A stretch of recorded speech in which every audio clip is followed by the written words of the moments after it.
Right details చూద్దాం. రుణమాఫీపై BJP BRS కు CM Revanth Reddy సవాల్ విసిరారు. బీఆర్ఎస్ బీజేపీ కలిసి వచ్చినా విడివిడిగా వచ్చినా చర్చకు సిద్ధమన్నారు.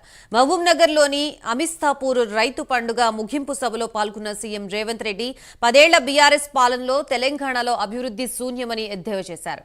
కాళేశ్వరం నుంచి చుక్క నీరు రాకపోయినా వరి బాగా పండిందన్నారు. బీఆర్ఎస్ పాలనలో చేసిన రుణమాఫీ వడ్డీలకే సరిపోయిందన్నారు. 25 లక్షల రైతు కుటుంబాలకి 21,000 కోట్లు రుణమాఫీ చేశామని రేవంత్ రెడ్డి అన్నారు.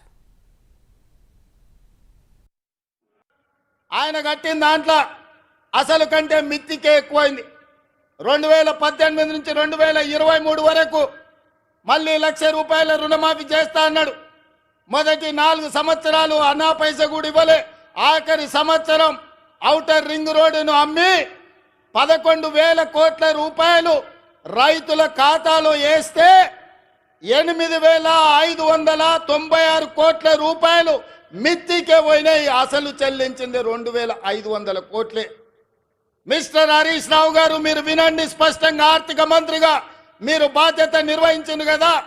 ఔటర్ రింగ్ రోడ్డు 7,500 కోట్ల రూపాయలకు తెగ నమ్మి ఆనాడు కాంగ్రెస్ పార్టీ నిర్మించి ఒక అద్భుతమైన ఆస్తిని నగరానికి, తెలంగాణ రాష్ట్రానికి ఇస్తే దాన్ని అమ్మేసి 5 సంవత్సరాలలో రైతు రుణమాఫీ చేసింది మీరు 11,000 కోట్లు అయితే అందులో 8,500 కోట్ల రూపాయలు మిత్తికే సరిపోయినాయి.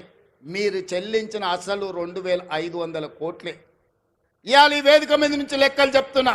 కల్వకుంట్ల చంద్రశేఖరరావును సవాలు విసురుతున్నా. ఈ దేశంలో స్వతంత్రం వచ్చినప్పటి నుంచి ఏ రాష్ట్రమైనా 10 నెలల్లో 25 రోజుల్లో 22,22,062 రైతు కుటుంబాలకు 17,869 కోట్ల రూపాయల రుణమాఫీ చేసిన చరిత్ర ఈ దేశంలో ఉన్నదా అని నేను అడుగుతున్నా. చర్చలకు మీరు సిద్ధంగా ఉన్నారా నరేంద్ర మోడీ గారు అని నేను అడుగుతున్నా. నరేంద్ర మోడీ గారు వస్తారా చర్చకు? కల్వకుంట్ల చంద్రశేఖరరావు గారు వస్తారా? మీరిద్దరు కలిసి రాండి.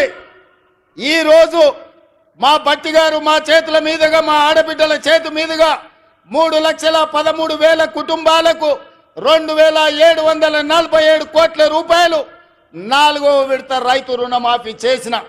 రైతులకు 24 గంటలు ఇవాళ ఉచిత విద్యుత్ వస్తుందంటే ఆనాడు డాక్టర్ వైఎస్ రాజశేఖర రెడ్డి గారు 9 గంటలు రైతాంగానికి నాణ్యమైన ఉచిత విద్యుత్ ఇచ్చి ఈ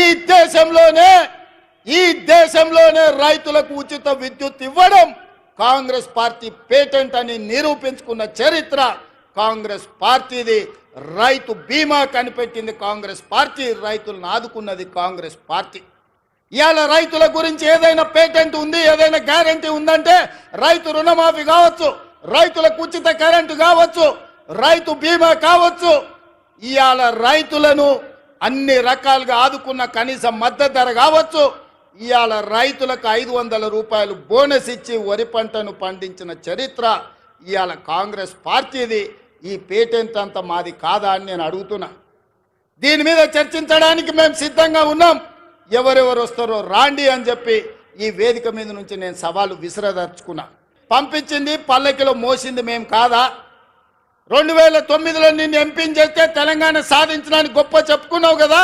వచ్చిన తెలంగాణలో మమ్మల్ని ఆదుకొని మా ప్రాజెక్టులను పూర్తి చేయాల్సిన బాధ్యత చంద్రశేఖరరావు గారు మీకు, మీ ప్రభుత్వానికి లేకపోయినా ఆనాడు జిల్లా మొత్తం నీకు అండగా నిలబడి ఎమ్మెల్యేలు, ఎంపీలను గెలిపించి ఈ జిల్లా మొత్తం నీ పార్టీకి అండగా నిలబడితే మా గుండెల మీద తన్ని మమ్మల్ని మోసం చేసి మా పసిడి పంటలు పండాల్సిన పాలమూరు జిల్లాను ఎడారిగా మార్చి వలసలు శాశ్వతంగా ఉండేటట్టుగా మా కుటుంబాలు, మా సోదరులు కన్న పిల్లలను వదులుకొని బొంబాయో, దుబాయో, బొగ్గుబాయిల చుట్టూతా తట్ట పని, పార పనికి, మట్టి పనికి వలసలు పంపించింది నువ్వు కాదా చంద్రశేఖరరావు అని నేను అడుగుతున్నా. ఇన్ని పాపాలు చేసిన నువ్వు పూర్తి చేయని పాలమూరో, కల్వకుర్తో, నారాయణపేట, కొడంగల్ ప్రాజెక్టులు మేము చేయాలనుకుంటే ఇవాళ నారాయణపేట, కొడంగల్ ఎత్తిపోతల వద్దే వద్దు, మక్తల్కు నీళ్ళు ఇయ్యనే వద్దు అడుగుతుండు. మా అనిరుద్ధు చిట్టీలు ఇచ్చిండ్రు, అన్న ఇవన్నీ ప్రకటించని. అవన్నీ కాదు, ఈ జిల్లాకు ఏం అవసరమైన ఒక్కొక్కటి కాదు, అన్ని మూకుమ్మడిగా ఒకే సంతకంతో ఈ జిల్లాలో ఉండే అవసరాలకు అవసరమైతే వేదిక మీద నా మంత్రివర్గ సహచరుల సాక్షిగా మా వలస జీవితాలు బాగుపడాలంటే సంవత్సరానికో 20,000 కోట్లు మా జిల్లాకు ప్రత్యేకంగా నిధులు ఇవ్వండి అని నేను అడుగుతున్నా మీ తరఫున. 70 ఏళ్ళు మాకు అన్యాయం జరిగింది, నష్టం జరిగింది. 70 ఏళ్ళు మేము కన్నీళ్లతో బతికినాం.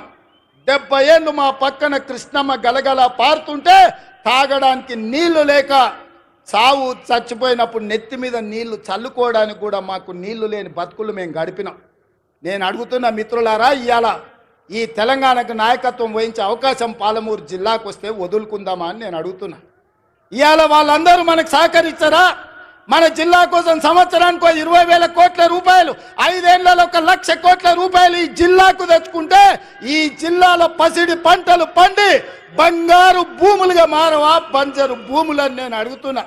కొడంగల్ను నేను అభివృద్ధి చేయాలంటే చిచ్చు పెట్టి లగచర్ల మంటలు పెట్టి అధికారులను కొట్టించి కలెక్టర్ల మీద దాడులు చేపించి ఇవాళ అమాయకులైన మా లంబాడి సోదరులను జైళ్లకు పంపించారు. నేను ఆయనలోనే చెప్పిన, వాళ్ళ మాయమాటలు నమ్మకండి, వాళ్ళు ఉచ్చులో దించుతున్నారు. ఆనాడు తెలంగాణ ఉద్యమంలో కూడా ఇట్లనే చేసిండ్రు. అగ్గిపెట్టె రావు గారు 100 రూపాయలు పెట్టి పెట్రోల్ తెచ్చుకున్నాడు, కానీ 10 పైసలు పెట్టి అగ్గిపెట్టె తెచ్చుకోలే. ఈ అగ్గిపెట్టె రావుని నమ్మకుర్రా నాయన అని చెప్పిన. ఆయన మా పిల్లలు ఆవేశపడి నమ్మిపోతే ఇవాళ కేసులు అయినాయి. ముఖ్యమంత్రిగా ఉన్న ఇవాళ నా దగ్గరకు వస్తారు, సార్ నువ్వే ముఖ్యమంత్రి కేసులు తీయని. నేను చెప్పదలుచుకున్న మా మిత్రులకు, మా సోదరులు, ముఖ్యమంత్రిగా ఉన్న నా మీదనే 182 కేసులు ఉన్నాయి. నా కేసులే నేను తీసుకోలేకపోయినా. చట్టం వేరు, ముఖ్యమంత్రి కుర్చీ వేరు. ఇవాళ వాళ్ళ మాయమాటలు నమ్మి మీరు కేసుల్లో ఇరుక్కుంటే బెయిల్ ఎప్పుడు వస్తుందో తెలియదు, మన కుటుంబాలను ఎప్పుడు కలుసుకుంటామో తెలియదు. ఇవాళ వాళ్ళు అడ్డుకుంటారు, పోతారు. వాళ్ళకి ఫామ్ హౌస్లు ఉన్నాయి, ఒక ఆయనకు జన్వాడలు ఉంది, ఒక ఆయనకు గజ్వేల్ ఉంది. వాళ్ళు సంతోషంగా ఉంటారు. మళ్ళీ ఈ జిల్లాకి ఎప్పుడైనా పరిశ్రమలు వస్తాయా? మన పిల్లలకు ఉద్యోగాలు వస్తాయా? ఇవాళ మీరు అండగా నిలబడితే 10 రూపాయలు ఎక్కువైనా ఇచ్చే శక్తి నా దగ్గర ఉంది. నేను సంతకం పెడితే 10 లక్షలు కాదు, ఎకరాకి 20 లక్షలు ఇచ్చే శక్తి నా దగ్గర ఉంది. తీసుకోండి, 20 లక్షలు తీసుకోండి. మీకు ఇచ్చే బాధ్యత నాది, ఇంటికి పైసలు తెచ్చి ఇచ్చే బాధ్యత మాది. నీ ఇంట్లో ఉన్న చదువుకున్న వాళ్ళకు, చదువు రాని వాళ్ళకు ఉద్యోగాలు ఇచ్చే బాధ్యత నాది. అభివృద్ధిని అడ్డుకోకండి, మాయ మాటలు వినకండి, వాళ్ళ ఉచ్చులో పడకండి.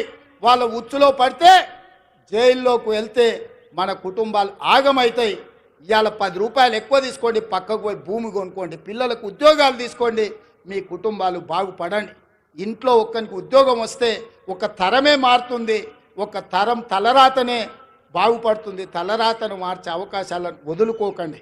నాగార్జున సాగర్ కడితే రైతులు మునగలేదా? శ్రీశైలం ప్రాజెక్టు కడితే మా కొల్లాపూర్ మునగలేదా? పాలమూరు రంగారెడ్డి కల్వకుర్తి ఎత్తిపోతలు కడితే మా కొల్లాపూరాలు 3 సార్లు భూములు పోయిన వాళ్ళు, భూములు పోయి ఒక్కసారి కాదు 2 సార్లు 3 సార్లు కొల్లాపూర్ ప్రాంతంలో భూములు ముంపు గురైన బాధను దింగమింగుంటున్నారు. ప్రభుత్వం నుంచి సహాయం అందించమన్నారు, కానీ కొట్టాలంటే మా బిడ్డలు కొట్టకపోదురా?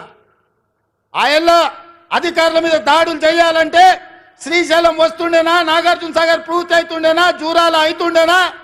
ఏటిగడ్డ పౌరుషం, నడిగడ్డ పౌరుషం మీకు తెలియదా? ఒకవేళ అడ్డుకోవాలంటే నడిగడ్డ మీద ఎవడైనా భూ సేకరణ చేస్తుండేనా? కానీ అభివృద్ధి జరగాలంటే ఏదో ఒక రైతు కొంత నష్టపోవాలి. భూమి అనేది మన ఆత్మగౌరవం, భూమి అనేది మన అమ్మ లాంటిది. అమ్మతో మనకు ఎంత అనుబంధం ఉంటుందో మన భూమితో అంతే అనుబంధం ఉంటుంది. నాకు తెలియంది కాదు, కానీ అభివృద్ధి జరగాలంటే ఆ భూసేకరణ జరగాలి. అందుకే వాళ్లకు కావలసినంత నష్ట పరిహారం ఇవ్వడం ద్వారా భూమిని సేకరించి పరిశ్రమలు పెట్టాలని నేను ప్రయత్నం చేస్తుంటే కేసీఆర్, కేటీఆర్, హరీష్ అడ్డుకుంటున్నారు.